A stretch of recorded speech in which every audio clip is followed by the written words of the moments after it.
Bunga kenop. Bunga kenop ditanam di pekarangan dan ditanam sebagai tanaman hias atau tumbuh liar di ladang yang cukup mendapat sinar matahari. Tumbuhan yang berasal dari Amerika tropis ini dapat ditemukan pada ketinggian 11.300 mdpl. Rasanya manis, sifatnya netral. Bunga kenop berkhasiat sebagai obat batuk, obat sesak napas, peluruh dahak dan obat radang mata.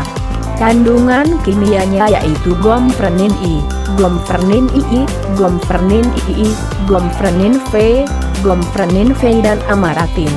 Kandungan minyak asiri, flavon atau saponin mempunyai khasiat sebagai peluruh dahak.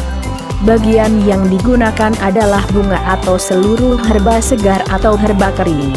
Indikasi, bunga berkhasiat untuk pengobatan batuk rejan, pertusus, OTB paru disertai batuk darah, sesak napas, asma bronkial, radang saluran napas akut dan menahun, radang mata, sakit kepala, panas dan kejang pada anak karena gangguan hati, mimpi buruk pada anak, disenteri, dan tidak lancar buang air kecil.